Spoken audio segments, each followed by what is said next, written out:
Epione pain management and regenerative centre. ఇక మీ నొప్పులు శాశ్వతం కావు. మాడుగుల టీడీపీకి కంచుకోట. అలాంటి కంచుకోటలో మూడు ముక్క ఆటలా తయారైంది. టీడీపీ నేతల్లో పూర్తిగా గ్రూప్ రాజకీయాలు అయితే జరుగుతున్నాయి. పైలా ప్రసాద్కి టికెట్ వచ్చిన నేపథ్యంలో చివరి నిమిషంలో మళ్ళీ ఆ టికెట్ వేరే వాళ్ళకి వెళ్ళింది. అసలు ఏం జరుగుతుంది మాడుగుల ఇదంతా మనతో మాట్లాడేందుకు పైలా ప్రసాద్ ఉన్నారు. అసలు చెప్పండి, ఏ విధంగా జరుగుతుంది, అసలు ఎందుకు మూడు ముక్క ఆటలా తయారైంది మాడుగుల్లో? అంటే మాడుగుల నియోజకవర్గం ఇంతకుముందు తెలుగుదేశం కంచుకోట మీ అందరికీ తెలిసింది. రెడ్డి సత్యనారాయణ గారి హయాంలో 5 సార్లు ఇక్కడ గెలిచిన దాఖలాలు మనకు మాడుగుల నియోజకవర్గం తెలుగుదేశం పార్టీకి ఉంది. కానీ ఆ తర్వాత కొత్త నాయకత్వం వచ్చింది. అది మీ అందరికీ తెలిసింది. గవిరెడ్డి రామానాయుడు అనే వ్యక్తి మాడుగుల నియోజకవర్గంలో నిలబడడం జరిగింది. ఆ రోజు నుంచి లగాయతూ మాడుగుల నియోజకవర్గాన్ని రోజు రోజుకి పార్టీని నిర్వీర్యం చేస్తూ ఈరోజు పార్టీని పుట్టగతులు లేకుండా చేసిన వ్యక్తి ఎవరంటే గవిరెడ్డి రామానాయుడు.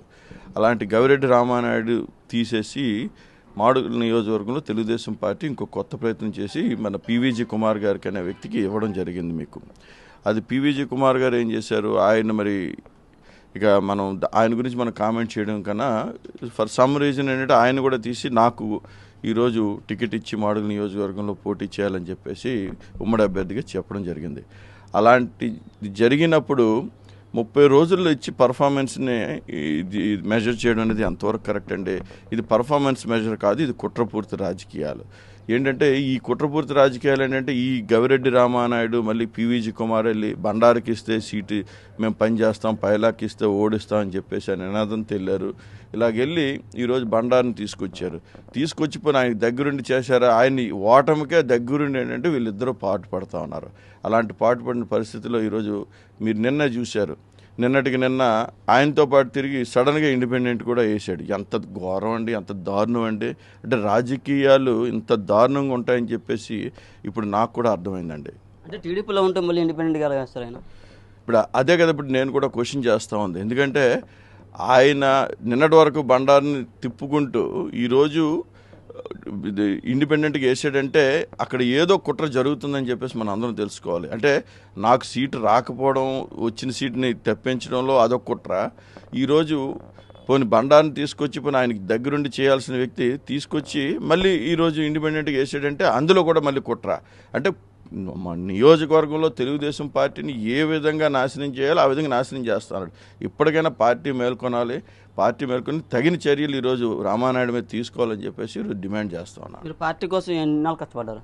నేను ఈరోజు చూసుకుంటే పార్టీ కోసం 15 సంవత్సరాల పైన ఈరోజు తెలుగుదేశం పార్టీ కోసం కష్టపడ్డాను. ఒక ఎన్ఆర్ఐగా అక్కడ smart Andhra, smart village, smart ward అనే కార్యక్రమంలో నేను చాలా విలేజెస్ ఇక్కడ దత్తత తీసుకోవడం జరిగింది. దాంట్లో ఎన్నో కార్యక్రమాలు చేశాను. అప్పుడు నారా లోకేష్ గారి పిలుపు మేరకు అక్కడ ఒకటే కాదు, ఐకానిక్ బిల్డింగ్ అని మన అమరావతిలో కట్టడం జరిగినప్పుడు దాన్ని కూడా ప్రవాసాంధ్రలో ఐకానిక్ బిల్డింగ్ కట్టినప్పుడు దాంట్లో కూడా నేను పాలు పంచుకున్నాను.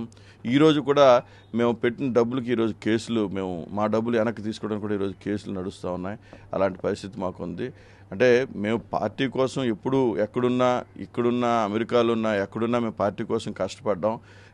మాకు అన్ఫార్చునేట్ థింగ్ ఏంటంటే పార్టీలో ఇప్పటివరకు పదవి ఇవ్వకపోవడం, పార్టీ మమ్మల్ని ఇప్పటివరకు గుర్తించకపోవడం, అదేవిధంగా పార్టీ ఏ విధంగా మాకు ఎంకరేజ్మెంట్ చేయలేకపోవడం ఏంటంటే మా దురదృష్టం.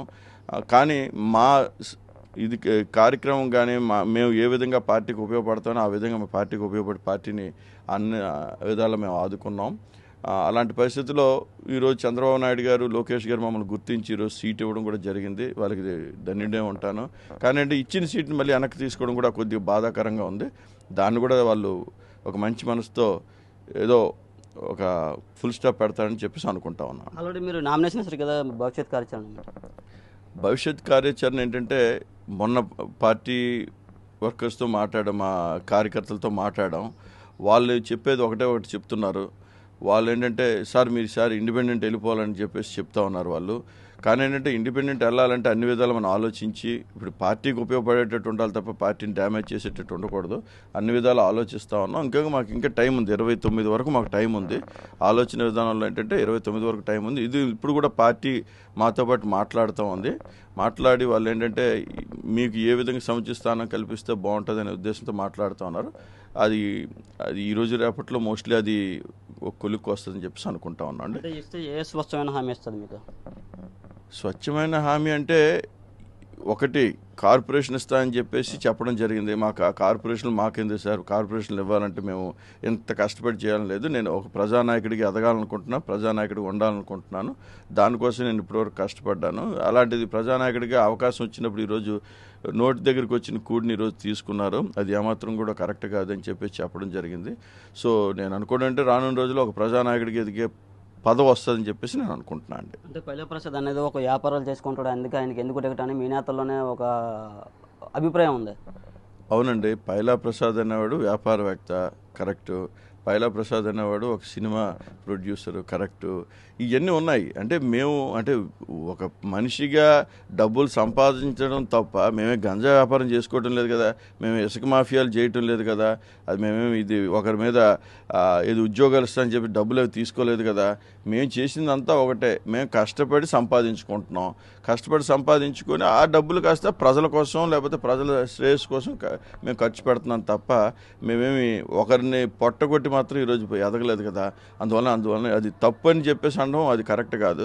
ఈరోజు ఉద్యోగాలు మీరు అన్నారు చూసారా, ఇది లేకపోతే వ్యాపారాలు చేసుకోవచ్చు అంటే చేసుకోవచ్చు, అందులో ఏమాత్రం ఇబ్బంది లేదు. అంటే వ్యాపారాలు చేసుకోవడానికి మాకు నేను మొదటి నుంచి చెప్పే కార్యకర్తలకు అదే చెప్పేది, ఈరోజు నాతో రావడం వలన మీకు ఎటువంటి ఇబ్బందులు ఉండవు, కానీ రాజకీయం చేసే వాళ్ళ వలన మీకు ఇబ్బందులు ఉంటాయి. అది మాత్రం జాగ్రత్తగా చూసుకోండి. రాజకీయం ఏంటంటే మిమ్మల్ని ఆసరాగా తీసుకొని రాజకీయం చేస్తున్నారని చెప్పేసి చెప్పడం చాలా మా కార్యకర్తలు అందరికీ చెప్పడం జరిగింది.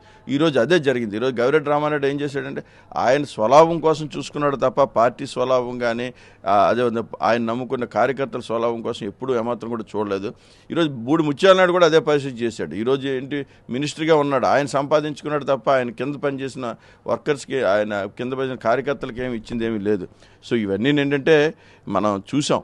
అందువల్ల ఏంటంటే ఇవన్నీ మాకు తెలుసు. మేమేంటి ఒక వ్యాపారத்தை వచ్చామంటే 10 మందికి ఉపయోగపడతాం, 10 మందికి సేవ చేస్తాం. అంటే చివరిగా చంద్రబాబు స్పష్టమైన బండారుకే సపోర్ట్ చేయాలంటే ఏం చేస్తారు తర్వాత?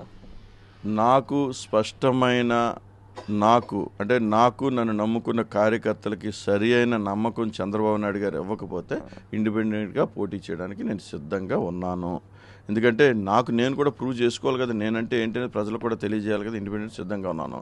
కానీ అది ఏంటంటే దాన్ని కూడా నేను మీకు మరీ చెప్తా ఉన్నాను, అది కూడా ఏంటంటే పార్టీ అలాంటి తప్పు చెయ్యదు. పార్టీ డెఫినెట్గా వచ్చి ఒక మంచి సొల్యూషన్ ఇస్తుందని చెప్పేసి మాత్రం మాకైతే నమ్మకం ఉంది. అందువలన ఎట్టి పరిస్థితుల్లో కూడా పార్టీ ముందుకు వచ్చి మంచి సొల్యూషన్ ఇచ్చి అందరికీ ఆమోదయోగ్యమైన సొల్యూషన్ ఇస్తుందని చెప్పేసి మాత్రం మాకు నమ్మకం ఉంది. అందువల్ల కార్యకర్తల పరిస్థితి ఏంటి సార్? ఈరోజు చాలా ఆగమి గోచరంగా ఉందండి మాడుగులకు, తెలుగుదేశం కార్యకర్తలకి. ఎందుకంటే నిన్నటి వరకు పైలా ప్రసాద్ తిరిగాం, ఈరోజు మళ్ళీ సడన్గా వచ్చి బండారు సత్యనారాయణతో తిరిగాం. మళ్ళీ ఏంటంటే రామానాయుడు గ్రూప్ మళ్ళీ ఎటెల్లాలో లేక ఈరోజు ఏం చేయాలో తెలియకంటే ఈరోజు రోడ్డు మీద పడిపోయింది రామానాయుడు గ్రూపు. ఎందుకంటే అనకూడదు కానీ అవన్నీ తీసుకొచ్చి ఒక తాటిపై తీసుకొచ్చి పైలా ప్రసాద్ ఎలక్షన్కి వెళ్దాం అన్న టైంకి మళ్ళీ ఇదంతా ఈయనకి బండారు సత్యనారాయణకి ఇచ్చి పాడు చేసింది. అటు పార్టీ అవ్వాలో లేకపోతే దానికి కుట్రపూర్తి రాజకీయం అవనండి ఏదట అవనండి అదైంది. మళ్ళీ తీసుకొచ్చి ఏం చేశారు, జై బండారు సత్యనారాయణ అన్నారు. ఇప్పుడు బండారు సత్యనారాయణ మళ్ళీ ఇండిపెండెంట్ వేసాడు. మీరే చూశారు నిన్న వాకుపల్లిలో ఇలా 2-3 గ్రామాల్లో వెళ్ళలేని పరిస్థితి, ఈయన ఎవరు గవిరెడ్డి రామానాయుడు వెళ్ళలేదు. అంటే ఇవన్నీ ఏంటంటే ప్రజలు ఆగమి గోచరంగా ఉందండి. ప్రజలను అయోమయంలో పెట్టేసిన తెలుగుదేశం కార్యకర్తలని ఈ విధంగా చాలా ఇబ్బంది పెట్టేస్తూ ఉంది పార్టీ కార్యకర్తలని. సార్ కోటపాడులో కోడు గ్రామంలో ఇవాళ సమావేశం కూడా పెట్టనున్నారట, ఎవరితో పెట్టనున్నారు? ఈరోజు ప్రజాభీష్ట సభ అని చెప్పేసి పెట్టడం జరిగిందండి. అంటే మొన్న దేవరాపల్లిలో కొంతమంది నాయకులతో పెడితే దాన్ని కూడా చాలా అనకూడదు కానీ ఓవర్వెల్మింగ్ క్రౌడ్ వచ్చారు. ఈరోజు ప్రజాభీష్ట సభ అని చెప్పేసి కోడూరు గ్రామం కోటపాడులో మేము పెడతా ఉన్నాం. అదేంటే ప్రజల అభిప్రాయం తీసుకొని ఏం చేస్తే బాగుంటుందని చెప్పేసి పెట్టడం జరుగుతూ ఉంది. దీన్ని కూడా మేము నిజం గెలవాలి అని చెప్పేసి దీనికి నేమ్ కూడా పెట్టామండి. అంటే మీ అందరికీ తెలుసు అక్కడ బాబు గారు 54 రోజులు జైల్లో ఉండేటప్పుడు భువనేశ్వరమ్మ గారు ఏ విధంగా చేశారు నిజం గెలవాలని చెప్పేసి కార్యక్రమం పెట్టడం జరిగింది. అంటే బాబు గారు తప్పు చేయలేదు కానీ ఏంటంటే ఈరోజు జైలుకి పంపించారండి. ఈరోజు పైలా ప్రసాద్ తప్పు చేయలేదు, 30 రోజుల్లో పైలా ప్రసాద్ ఏం తప్పు చేయలేదు. కానీ ఈరోజు పైలా ప్రసాద్ ఏంటంటే ఈరోజు సీట్ ఇవ్వకుండా చేశారు. సీటు ఇచ్చిన సీటుని తీసుకోవడం జరిగింది. దీనికోసం ఏంటంటే నిజం గెలవాలనే దీంట్లో మేము పెట్టడం జరిగింది. ఇది కూడా ప్రజలందరూ గమనిస్తున్నారు. ప్రజల దగ్గరికి మేము వెళ్తాం, ప్రజలను కోరుతాం. ఇది ఎటువంటి పరిస్థితుల్లో ఈ సొల్యూషన్ రాకపోతే, ఈ సొల్యూషన్ ఈరోజు రేపట్లో వస్తే పార్టీకి మంచిది, మాకు మంచిది, మమ్మల్ని నమ్ముకున్న కార్యకర్తలకు మంచిది అని చెప్పేసి మేము అనుకుంటున్నాం అండి. ఇది మాడుగుల్లో ఉన్న పరిస్థితి. పూర్తిగా టీడీపీ పార్టీలోనే గ్రూప్ రాజకీయాలు ఎక్కువయ్యాను. అలాగే అధిష్టానం నాపై వరకు నేను నా నిర్ణయం కూడా ఉంటుందని పూర్తిగా అయితే ప్రజెంట్ ఇండిపెండెంట్గానే నేను నామినేషన్ వేయడం జరిగింది. పూర్తిగా కార్యకర్తల నిర్ణయం మేరకు నేను నడుచుకుంటాను చెప్తున్న పరిస్థితి ఉంది. నాయుడు, RTV, అనకాపల్లి జిల్లా నుంచి. నమస్తే అండి. ఇది వ్యాపారం గురించి కాదు, ఓటు గురించి. ఎన్నికల్లో ఓటు వేయడం మన హక్కు మాత్రమే కాదు, కర్తవ్యం. ఎంతో మంది మహా నేతలు శ్రమించి ప్రాణత్యాగం చేసి ఈ అవకాశాన్ని మనకిప్పించారు. అందరూ ఓటు వేద్దాం. ఎందుకంటే ఓటు హక్కు ఊరికే రాదు. నా ఓటు ఎవరికో తెలుసా? అది సీక్రెట్ అండి.